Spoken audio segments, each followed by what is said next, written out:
যথাযোগ্য মর্যাদা এবং আনন্দ উৎসবের মধ্য দিয়ে সীতাকুণ্ড উপজেলার মহান বিজয় দিবস উদযাপন করা হয়। ডিসেম্বর 16 তারিখ সোমবার সকাল 6টায় উপজেলা চত্বর কেন্দ্রীয় শহীদ মিনারত পুষ্পমাল্য অর্পণের মাধ্যমে অনুষ্ঠানের সূচনা হয়। সকালে শহীদ মিনারত পুষ্পমাল্য অর্পণ করছে উপজেলা প্রশাসন, মডেল থানা, সীতাকুণ্ড প্রেস ক্লাব, মুক্তিযুদ্ধ দল, ফায়ার সার্ভিস, হাইওয়ে থানা, উপজেলা বিএনপি, স্বেচ্ছাসেবক দল, ছাত্র দল, যুব দল সহ বিভিন্ন রাজনৈতিক সামাজিক সংগঠন কেন্দ্রীয় শহীদ মিনার নাজি পুষ্পমাল্য অর্পণের মাধ্যমে শ্রদ্ধা জানায়। এরপর উপজেলা মাঠত কুচকাওয়া সালাম গ্রহণ করছে উপজেলা নির্বাহী কর্মকর্তা কে এম রফিকুল ইসলাম, সহকারী কমিশনার ভূমি আব্দুল্লাল মামুন ও মডেল থানার ওসি মুজিবুর রহমান।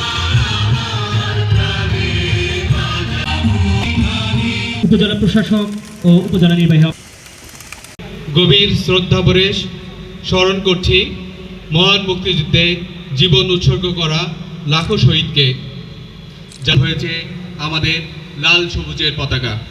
সেসব বীর মা বোনদের যাদের সম্ভ্রম দিয়ে স্বাধীনতার পথ রচনা করে গিয়েছেন। অন্যফালতে সকাল 11:30টায় উপজেলা পরিষদ মিলনায়তনে উপজেলা প্রশাসন উদ্যোগে মুক্তিযুদ্ধ লড়াই সংবর্ধনার আয়োজন করা হয়। উপজেলা নির্বাহী কর্মকর্তা কে এম রফিকুল ইসলামের সভাপতিত্বে ও পরিবার পরিকল্পনা কর্মকর্তা জিয়াউর কাদের এবং সমাজসেবা কর্মকর্তা লুৎফুন্নেসা বেগমের পরিচালনায় এডে অতিথি হিসেবে উপস্থিত আছেন সহকারী কমিশনার ভূমি আব্দুল্লাল মামুন, উপজেলা স্বাস্থ্য পরিবার পরিকল্পনা কর্মকর্তা ডাক্তার নুরুদ্দিন, মডেল থানার OC Mujibur Rahman, press club সভাপতি সৈয়দ ফুরকান আবু, বীর মুক্তিযোদ্ধা আবুল মনসুর, অ্যাডভোকেট ফখরুদ্দিন চৌধুরী, আবু তাহের বিএসসি, উপজেলা প্রাণী সম্পদ কর্মকর্তা ডাক্তার তাহমিনা আরজু, মৎস্য অফিসার কামাল উদ্দিন চৌধুরী, কৃষি অফিসার হাবিবুল্লাহ, যুব উন্নয়ন কর্মকর্তা Tajammul Hossain, fire service senior station officer Nur Alam দল সহ বিভিন্ন নেতৃবৃন্দ।